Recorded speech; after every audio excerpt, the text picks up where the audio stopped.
terminé mes 2 granny. Voyez, j'ai rentré les fils. Alors, maintenant, je vais les placer envers, pardon, endroit contre endroit. Alors, comment trouver l'endroit de l'envers? Vous avez ici les V qui sont visibles. Nous sommes sur l'endroit. Je vais le placer sur l'envers. Et là, quand vous regardez, vous n'avez pas les V qui sont visibles. Il faut retourner pour les voir.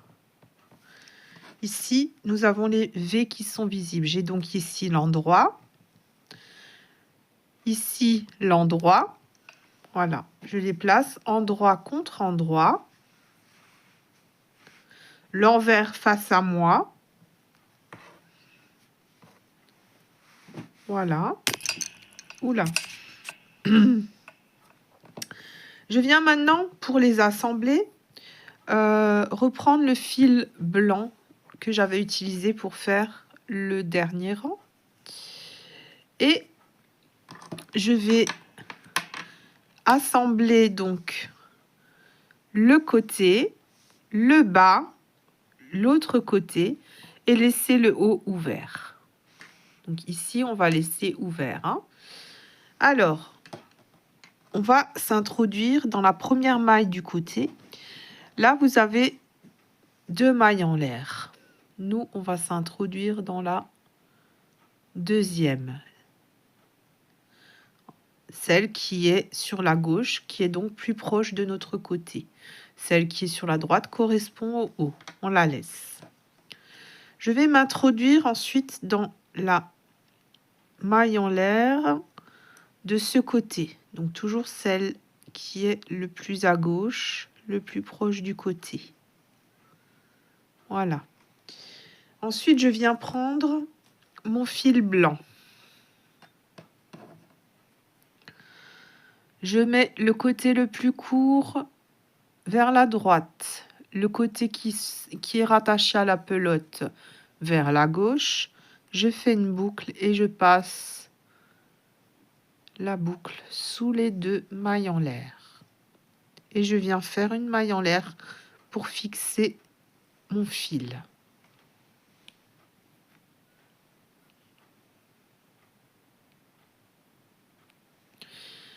Et à présent, vous allez tout simplement faire une maille coulée dans chaque maille. On pique dans la maille suivante du premier granny et de celui en dessous. Et on vient faire une maille coulée. Et on procède comme ça tout le long. Je pique dans la maille suivante. Je pique dans la maille suivante. Alors, on pique bien dans les 2 brins. Et là, voilà, j'avais pas eu les 2. Et je viens faire une maille coulée. Je pique dans les 2 mailles. Et je viens faire une maille coulée.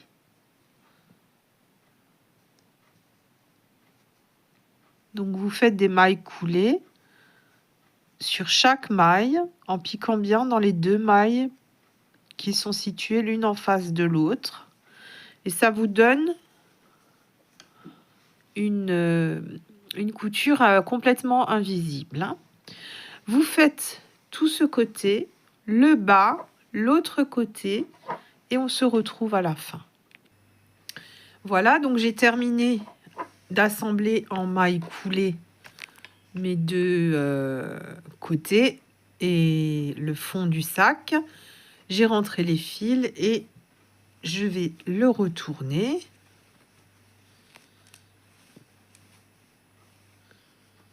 Et on obtient une jolie couture. Voilà. Alors à présent, on va s'occuper de faire des petits rectangles pour pouvoir cacher les tiges des boutons.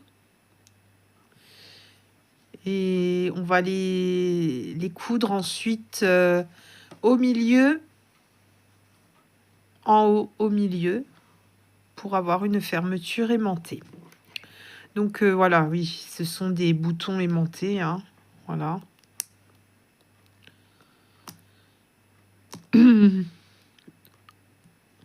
Donc, on va tout simplement faire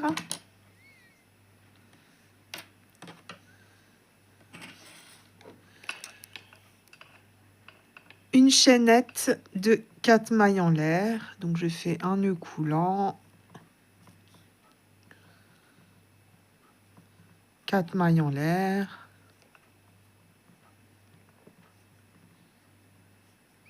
Ensuite, je fais une maille en l'air supplémentaire et je viens faire 4 mailles serrées.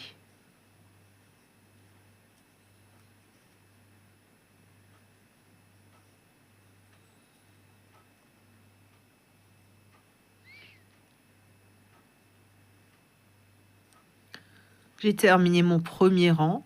Je viens faire une maille en l'air, je tourne le travail et je viens à nouveau faire 4 mailles serrées.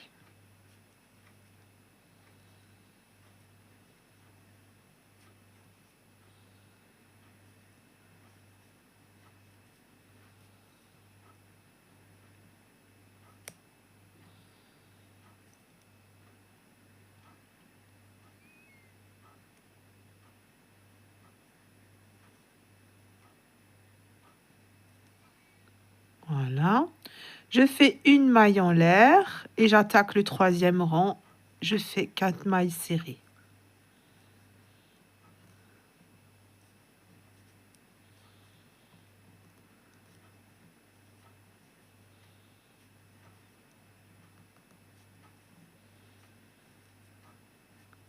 Je fais une maille en l'air, je tire le fil, je garde une longueur pour faire la couture.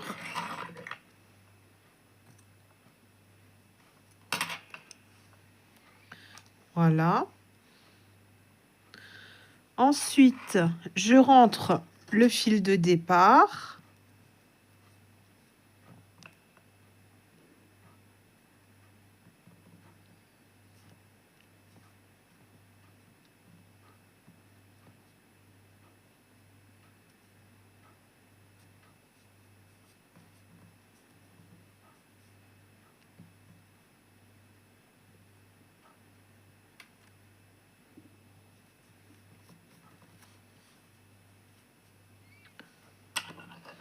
Voilà.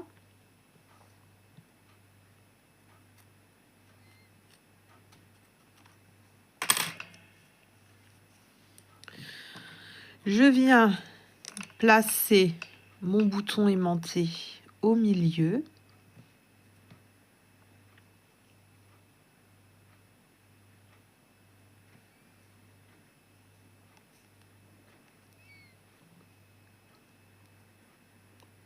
Alors,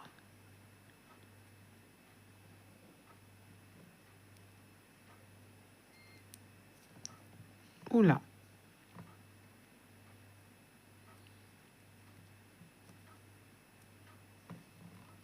Là, il n'est pas droit. Voilà, on va y arriver. Je place la rondelle.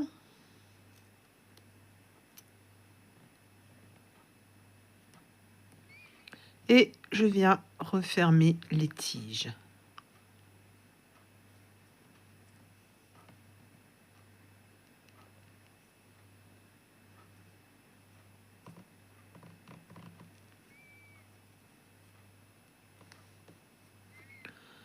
Voilà.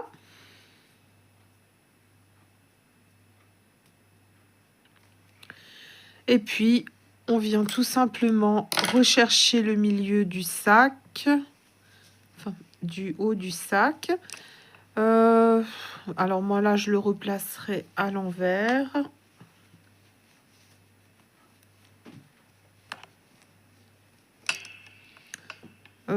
Et éventuellement, je vais prendre 1 mètre pour mesurer.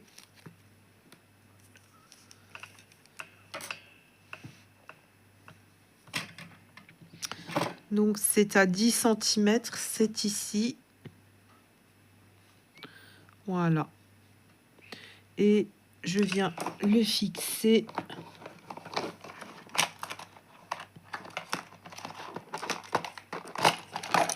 avec une épingle.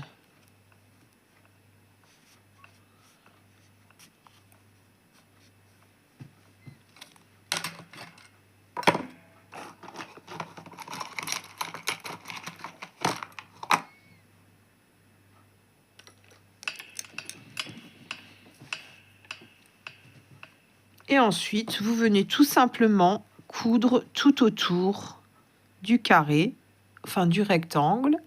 Et vous faites la même chose pour le deuxième bouton aimanté. Et on se retrouve après. Alors voilà, on a notre sac qui ferme à présent. Maintenant, on va s'occuper de faire la bandoulière. Donc, je vais vous expliquer. On va faire un nœud coulant.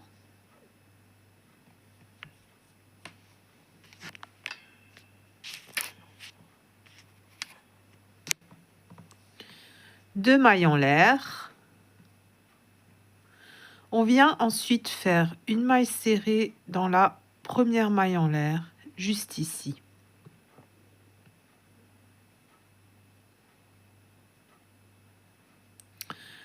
Ensuite, je vais un petit peu zoomer.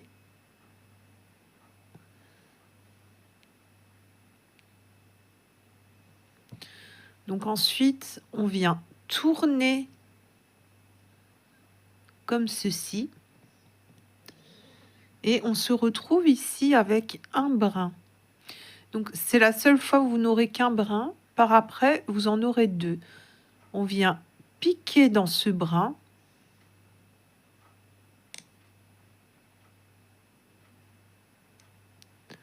Et on fait une maille serrée. Puis, on tourne à nouveau comme ceci. Et là, vous voyez, vous en avez deux des brins.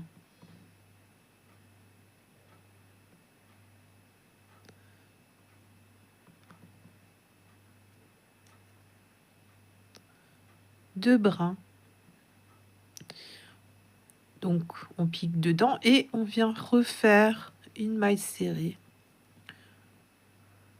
Et à chaque fois, vous prenez votre travail et vous tournez dans ce sens, vers la gauche.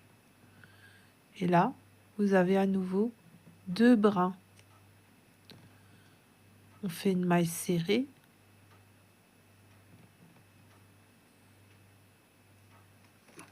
Et je vais essayer de vous montrer les deux brins de plus près.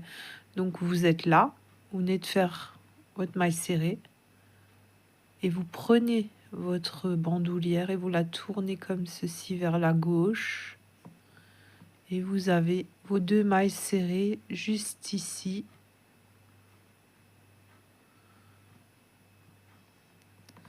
Je les passe sous le crochet pour que vous les voyez mieux.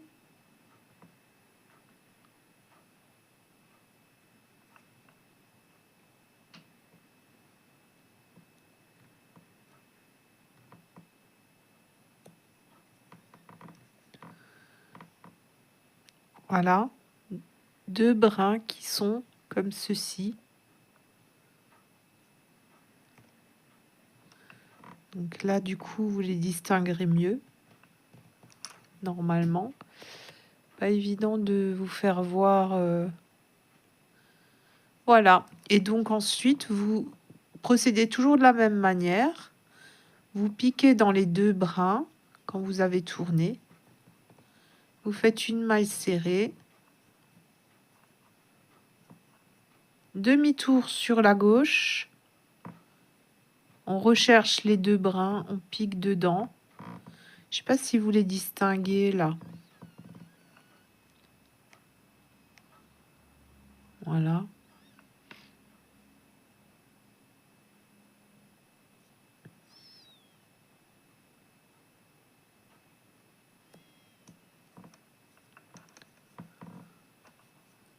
Et on fait une maille serrée.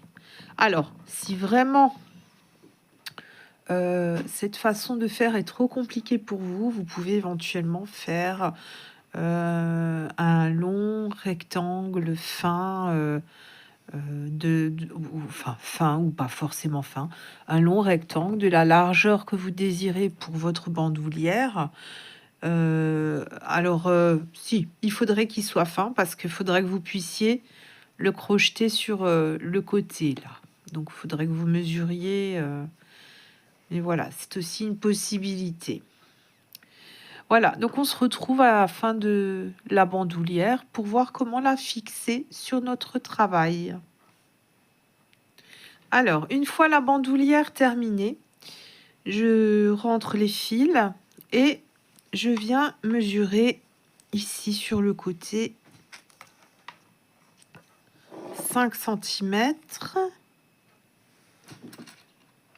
Donc, je vais me mettre une petite épingle.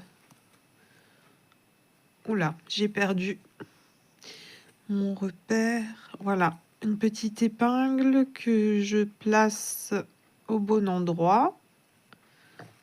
Alors, je vais remesurer que j'ai bien... Non, je suis trop bas. Je suis à 6. Voilà, 5 cm, c'est ici.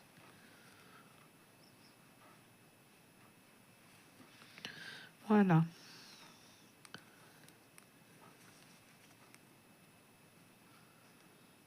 Donc, juste ici où j'ai la tête de mon épingle.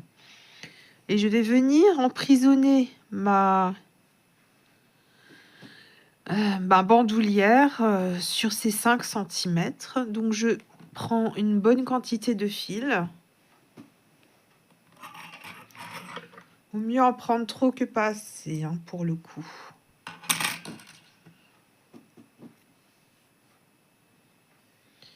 Alors, à l'extrémité, je viens faire un double nœud.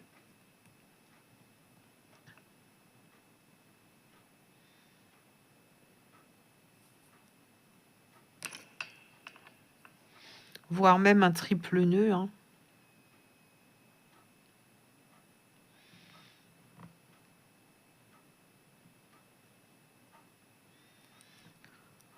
On va déjà voir si le double nœud suffit. Donc,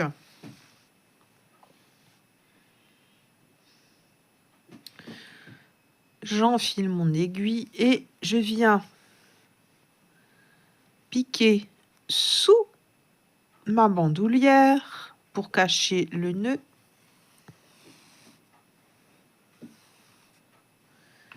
Et ensuite, je vais tout simplement faire des allers-retours en traversant le travail. Et je viens comme ceci emprisonner mon fil. Donc, j'enlèverai l'aiguille une fois que... Alors là, il s'est mis à l'envers.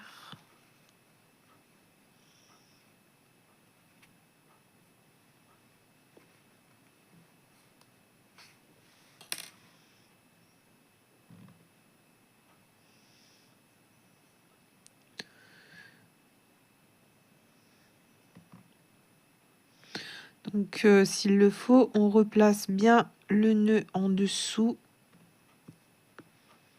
pour le cacher.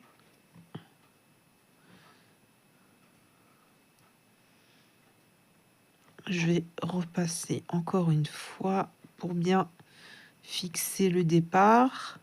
Et alors moi, ce que je fais, je remonte le fil pour former une boucle et je passe l'aiguille dans la boucle. Et c'est beaucoup plus sécurisé de cette manière.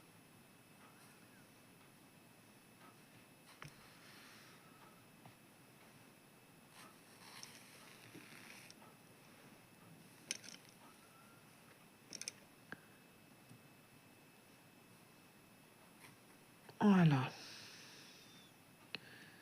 Et ensuite, vous procédez de la même manière jusqu'en haut.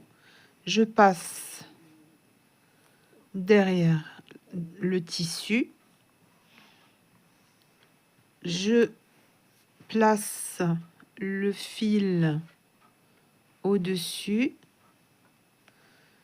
et je passe l'aiguille dans la boucle pour vraiment que ça fasse encore en plus un nœud bien solide.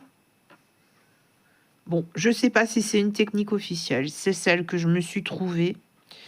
Je vous ai déjà dit que je suis pas du tout une pro de la couture. Voilà. Moi, je fais comme ça. Ce que je me dis, la bandoulière, faut que ce soit solide quand même. Donc, en procédant de cette manière, on emprisonne la bandoulière et en même temps, ben, le nœud, ça solidifie la couture, quoi. Voilà. Et on fait comme ça jusqu'à arriver en haut. Voilà, donc je vous laisse terminer. Bien évidemment, ensuite, je vous montrerai comment cacher le fil. Et puis, il suffira de faire la même chose sur la deuxième bandoulière. Alors, une fois que j'ai terminé de coudre ma bandoulière, bon, du coup, j'ai fini la première et j'ai fait la deuxième. Je vous montre sur la deuxième comment je termine. Alors, moi, je fais encore un double nœud pour sécuriser. Voilà.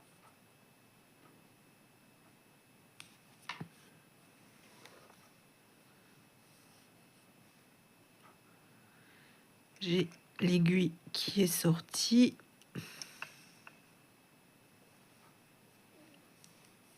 Voilà.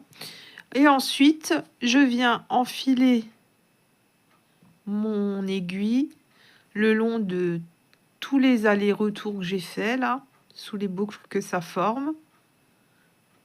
Enfin, je vais le plus loin où j'arrive. Et puis, si j'ai réussi à rentrer une bonne partie, je viens couper le fil. Et là, votre sac est terminé. Voilà. Donc, le sac granny tournesol. Alors, si vous avez des questions, n'hésitez pas à me les laisser en commentaire. Et puis, si cette vidéo vous a plu et que vous souhaitez être informé des suivantes, abonnez-vous et activez la clochette de notification. À bientôt!